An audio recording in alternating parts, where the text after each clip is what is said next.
We are go for liftoff in T minus 30. Hit the record button.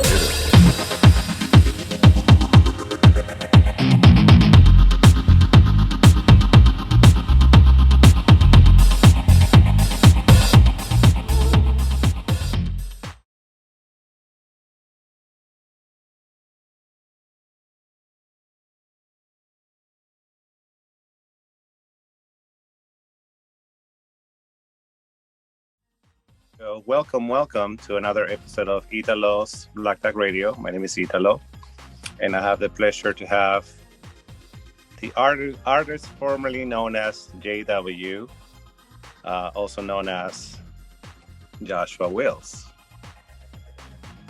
Hello. Hi. Hello. You nailed There it. I did. Okay, great. Yes. I wrote it down. I'm like, let me make sure I say this right. And of course, that's reference to Prince, who is your artist of choice, right? Yeah. I look up to Prince as a musical father to what I do as an artist. Great. Love it. We're not here today to talk about Prince, just so you know.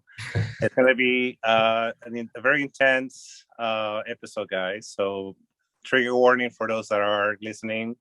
I'm gonna put a title to this later, but we're gonna be going deep into a conversation that we've been having before this episode, and it's gonna be a multiple part series because it's very complicated to not complicated, but it's extensive. It's an extensive conversation that is very taboo, is very not spoken about, and is frowned upon, in our culture in general.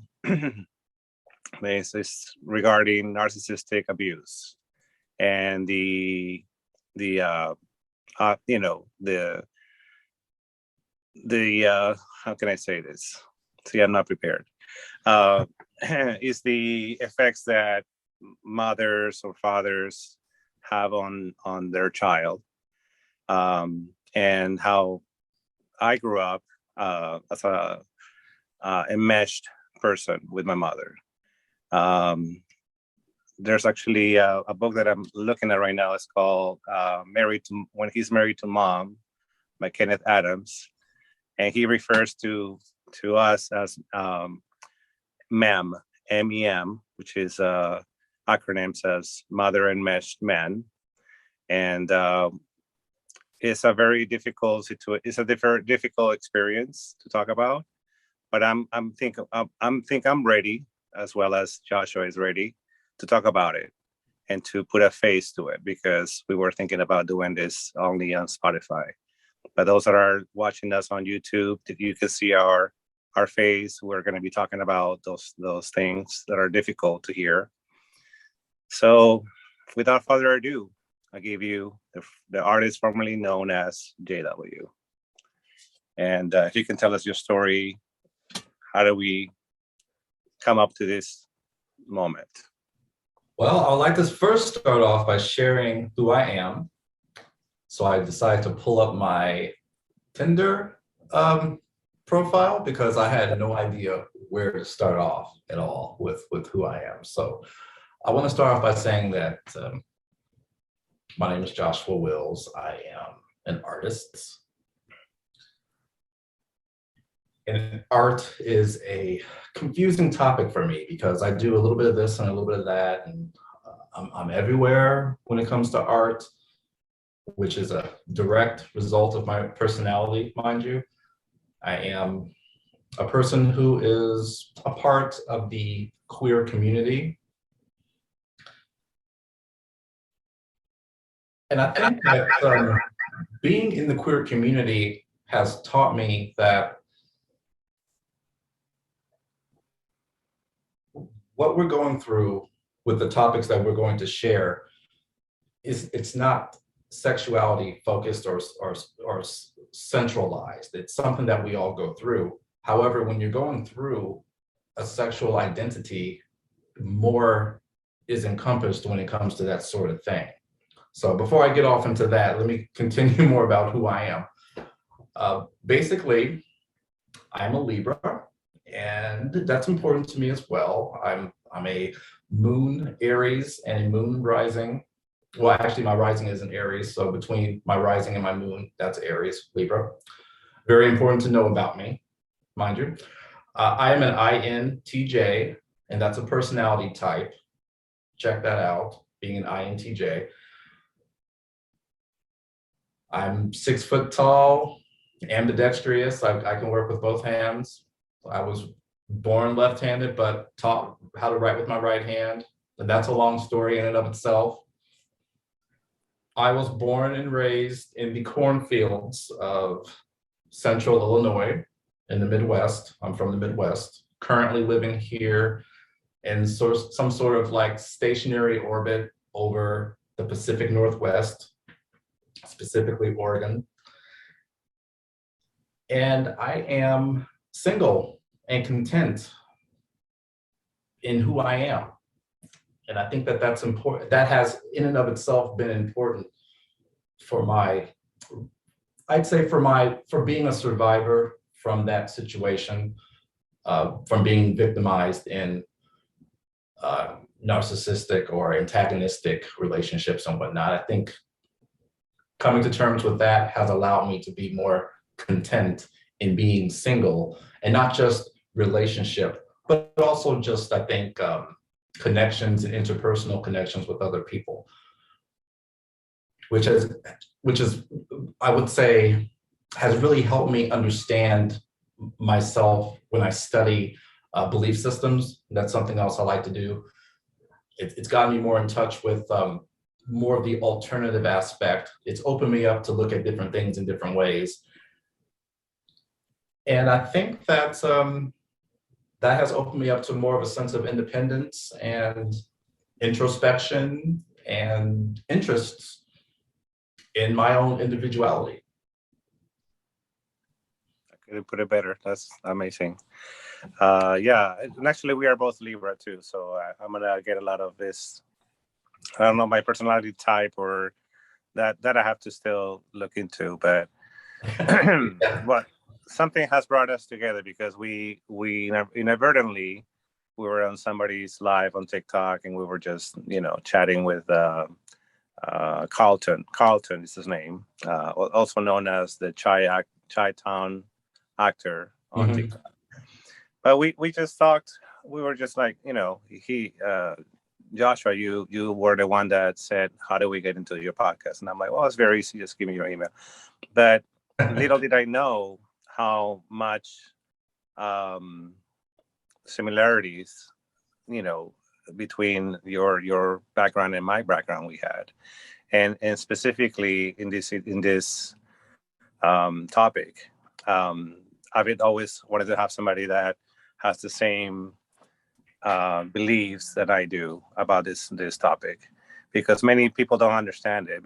Many people resonate. It's like, well, that's your parent. They did the best they can, or the past is in the past, and all this stuff that I always hear. And it's always triggering to me to hear this over and over, especially from relatives, or like you call them, flying monkeys or enablers. Yeah. They work. They're sort of like operatives from those type of personalities. Those types of personalities need other people to do things that they're actually trying to do or things that they want to do, as a sort of systematic way of, I'd say, stalking somebody who wakes up or comes to terms with not wanting to be around them anymore. Right. Yeah, and it's very hard for relatives. I'm really careful now when I speak about family and when I speak about relatives. It's the whole thing about it. And I'm now purposely saying relatives because I don't see them as very doing family things and very caring or very nurturing. Sometimes they're just your relatives and you just happen to be related to them. But yeah, I'm going through that right now.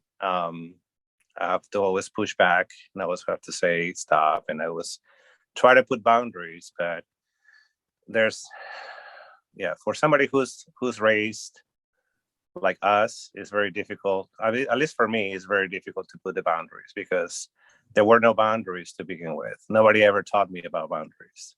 Exactly. Yeah, we're taught this type of codependence.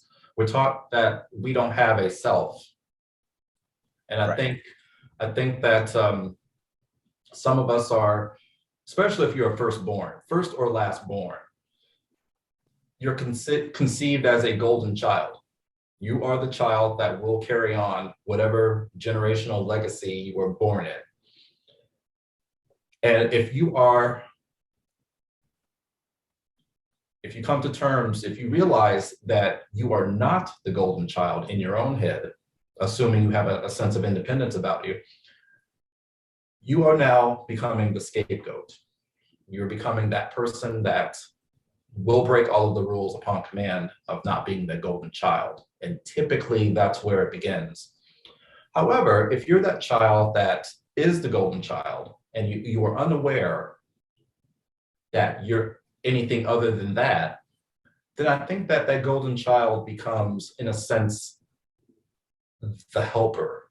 You become this entity, like sort of like a bit player in a movie. Back what they used to say in the 70s, being a bit player in a movie, you were just there to hang a coat on, or you're just a rack of some sort of lamp. I like to say you're just a lamp plugged in to perform a turn on and off function. Whatever and however you suit the needs of that personality disorder. Mm.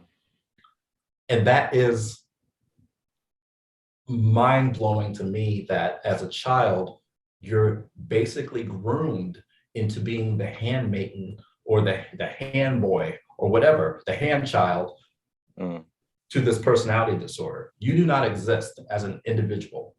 You are an accessory. You are part of that person. Right. It's very difficult sometimes when they ask me who is Italo or who is Victor. It's really difficult for me to figure out who I am because I never had to stop and think, like you were explaining earlier who you were. I couldn't come up with such a elaborate answer because I haven't given myself enough time to think who I am. Am I a son? Who am I? Am I an artist? Am I a podcast? What am I? And because they rob you of your identity, they basically you're theirs, and you're going to be doing their commands. And if you don't do that, like you said, you become the scapegoat. Yeah, for me, it started. It started when I was around 8, when my parents finally committed. They finally decided to split, or my mother decided to split, and then there was always all this grooming into becoming the man of the house, and you're going to be in charge, and becoming the dumping ground for my mom, and having to listen to her, and it just got weirder and weirder. And I don't know when it began for you, but I don't know what it is about that age, the first 8 years or 10 years, but it usually starts really early for me. And I noticed that it's actually a pattern with other people. Mm-hmm. Yeah, with me, first and foremost, I have a lot of compassion and empathy for everything you just said. Also, being a child of that particular upbringing, and I think that that's how they get children. They give birth to these children, and that child is raised, born into, groomed basically into that way of living. And if that child does not have an innate sense of who they are naturally, then they will continue a life like this. They will either be of service to the people raising them this way, or if left unchecked, they will become what they were raised as from the people that raised them. Mm. So as far as I'm concerned, a little bit about me with my upbringing. I was born into a intergenerational system of, I like to say, of darkness in and of itself. I'm still trying to figure out exactly what it was, which we will go into detail about within the next few series that we're doing. But what I can say now is definitely some sort of circular intergenerational soup of trauma triggers. And to be completely honest, being left for dead. People like that do not instill life into a person's individuality if they're not telling you that you are an individual person. You were born to serve a need for somebody else's deficiencies, insecurities, so to speak. And I recognized that very early on. I always knew that there's something wrong going on around here. And I'm a huge nerd in general, naturally. So I was that kid that said, when I meet God, I'm going to talk to God and ask God all these questions. And in a lot of ways, I am still that kid. And so until I talk to God, I'm going to talk to all these people around me and ask all these questions. And I think that my attitude, natural attitude of being inquisitive, set the level of antagonistic relationship between me and the family I was born into. Right. Yeah. I'm a little emotional. I'm sorry. Well, no, I'm not sorry to be emotional. Just like taking that in, and what you said earlier was a little bit triggering. Not in the bad way, but in the sense that you were abandoned, and that's what it feels like. It feels like you're being abandoned. You're being the people that are supposed to be taking care of you, and you're supposed to trust. They can be trusted, and it took me 49 years. But so, along the way, there were always things that I didn't really. I had red flags going off a few times in my life, and like I was telling my ex-boyfriend,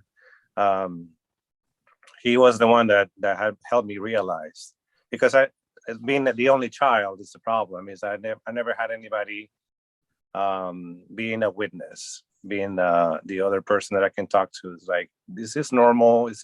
What is going on? Nobody ever told me about this is not appropriate. Taking a shower with your mom is not appropriate. Her talking about her issues with men is not appropriate. Talking about adult things to a child is not appropriate.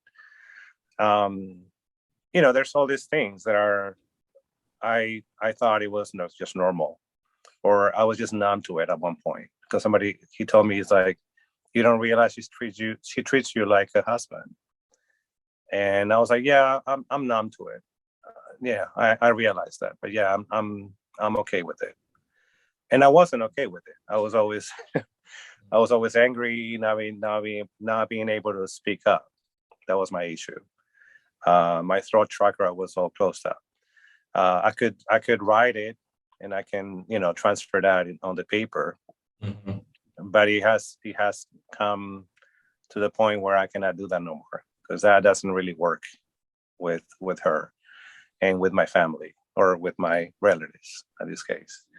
So I'm glad that you were able to find this out early on, and you were studying it from an early age, where it took me a little bit longer to find this out. Well, let me clarify that a little bit more.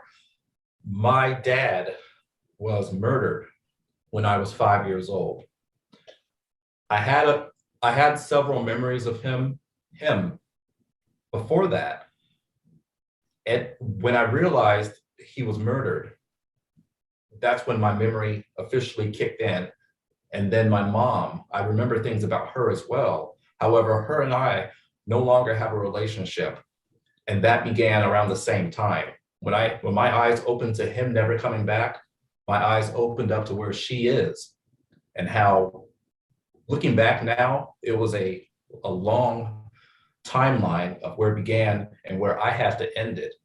But when I ended it, I realized that it never began in the first place.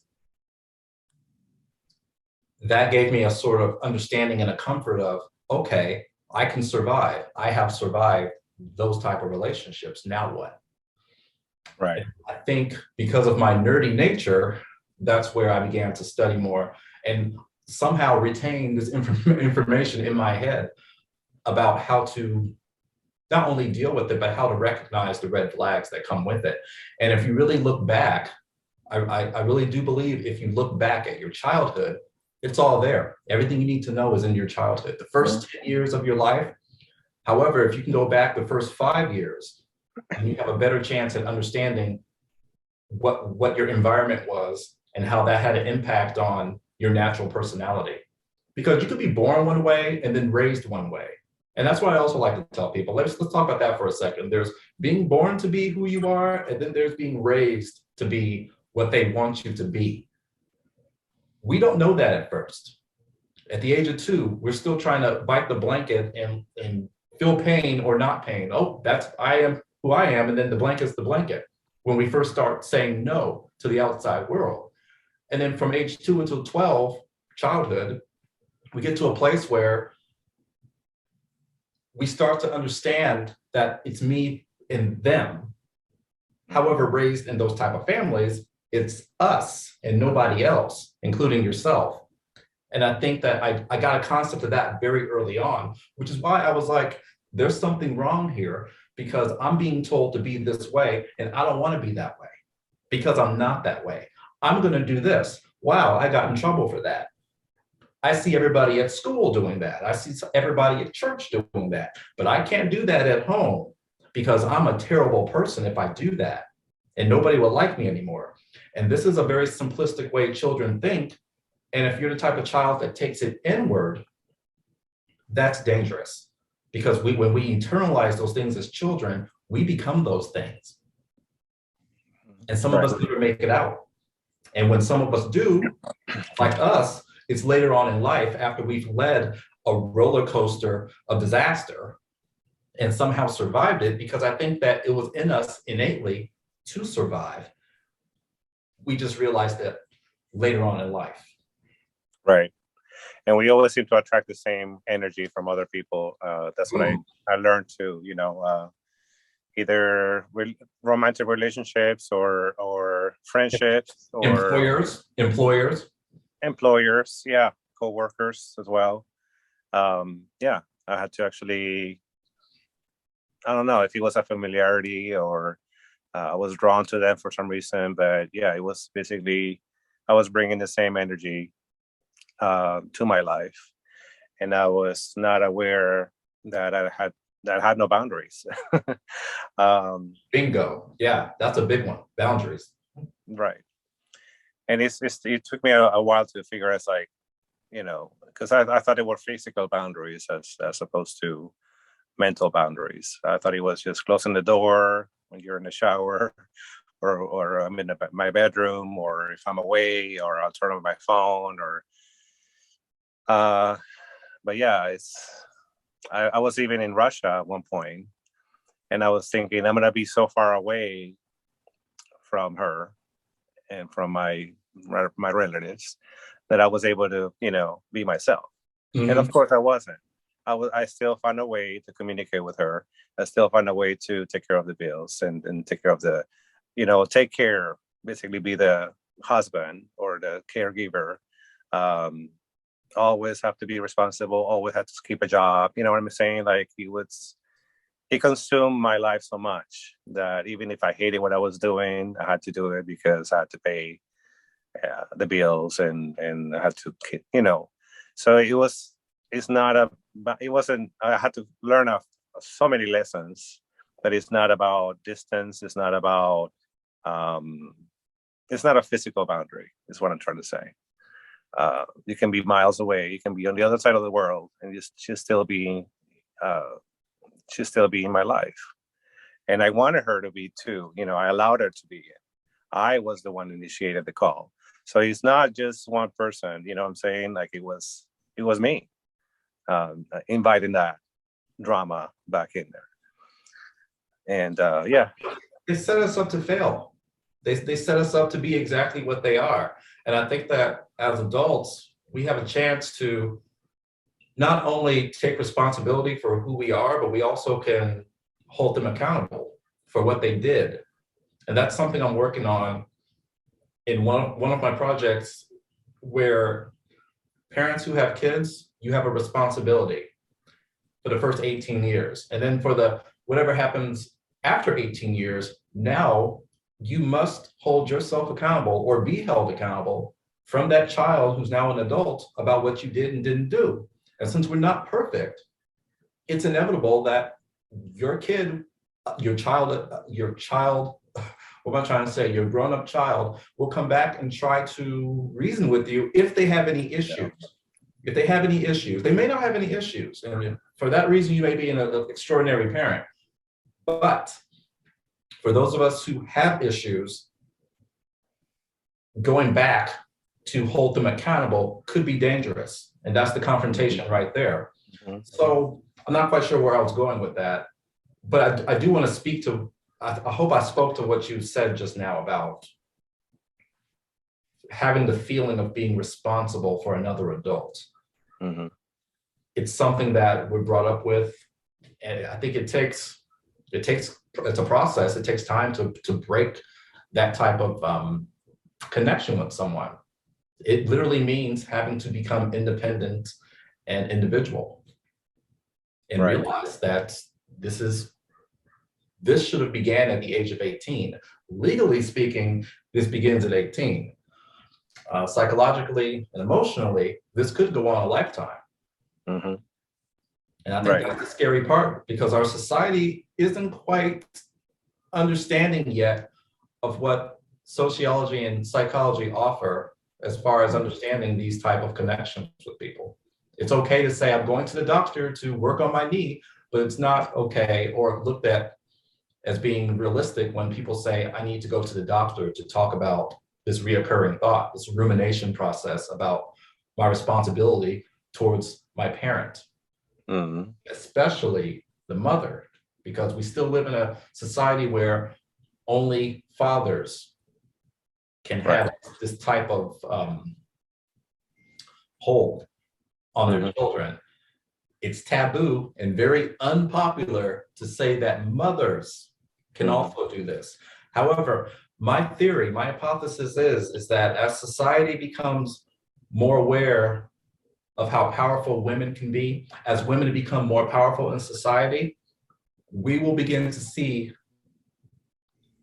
the complication, the complexes that women born like this, what type of hold they have over their children. And it's going to shake some things up, I think. Yeah. Well, yeah, in my writings, because I look at my writings as the true version of me talking to myself. That's what I love writing, because I always have it's like a disconnection. I disconnect from my inner child, from my adult. Anyways, I disconnect. So the way I connect is it's like the adult version of me talking to myself. Yes. And so when I write this down, I notice the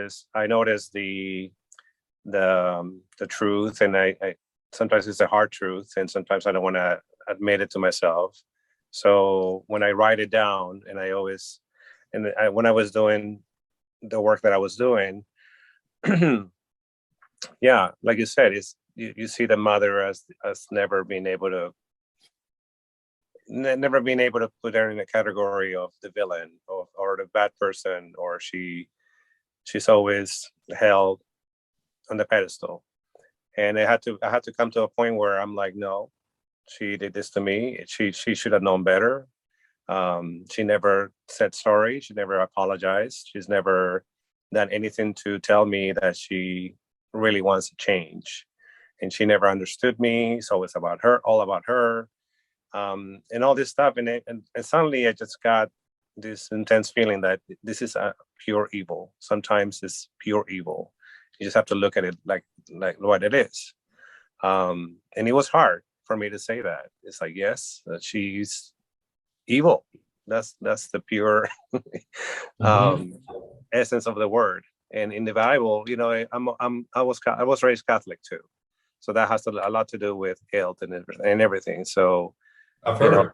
the I've whole heard thing about that. about the whole thing about honor your parents, and you know, you always have to be, you know, Mother Mary is always in the Catholics is a thing. I've heard of her. So Yeah.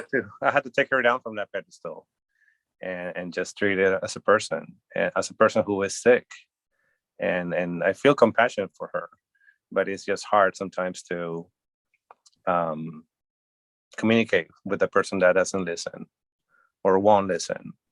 And it's just another child. I see her as a child. Like we were talking about this earlier, how I see parents as flawed people, just like us, and how they are unaware that they're kids too. They're trapped in adult bodies, but they're still have a mentality of a child.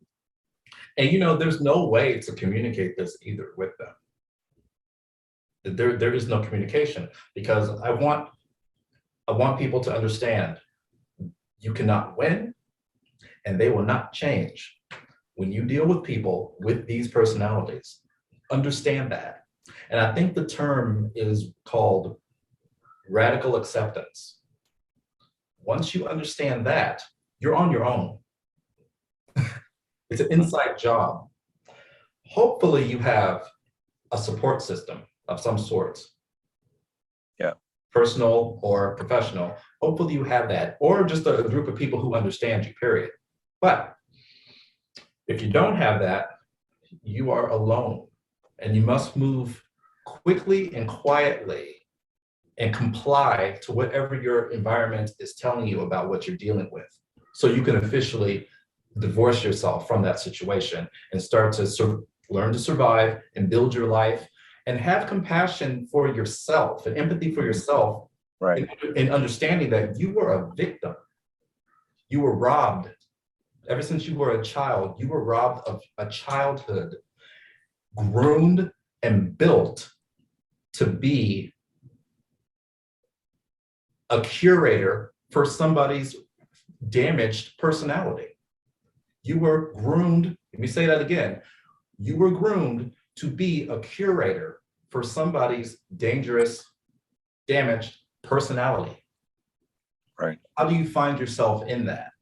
That right there is the process. And that is exactly why I do and say the things that I say now, because it took me hopping on an airplane and literally levitating and flying out of the Midwest to clear my head visibly and then work on myself from the inside out to be able to even have this conversation.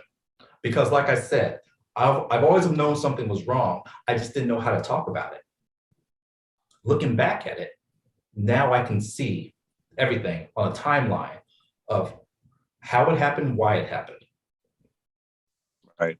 And that's what I mean by once you do that for yourself, have some empathy, compassion, have some empathy and compassion for yourself.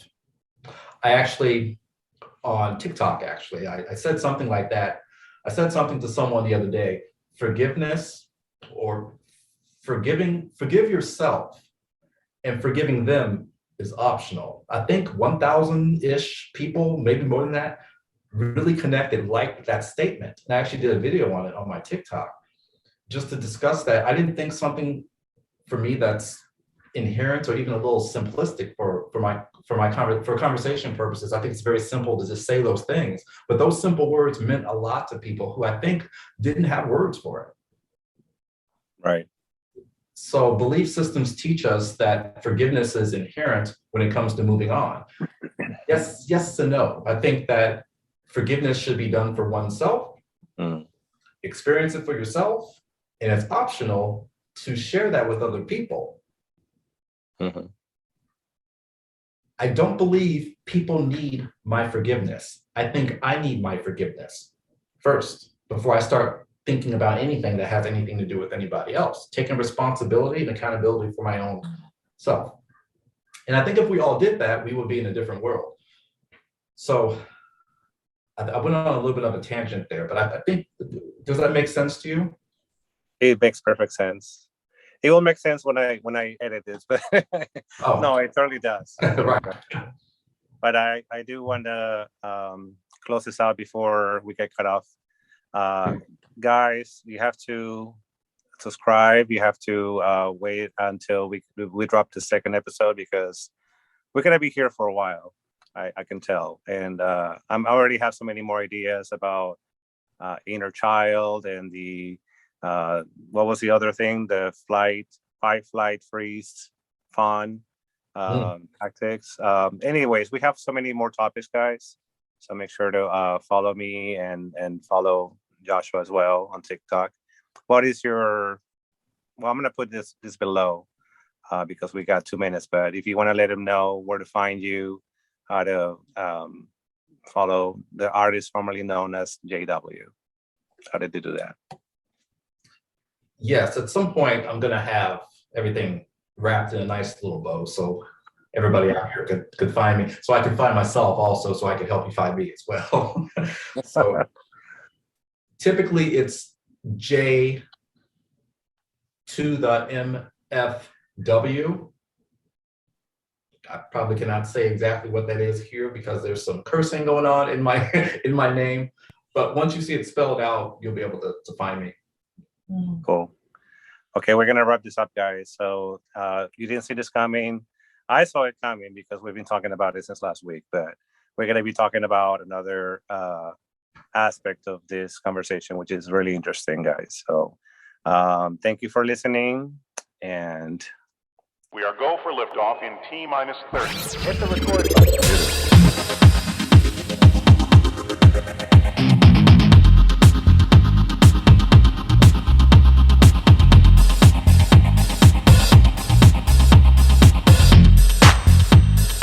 Gosh, that's swell.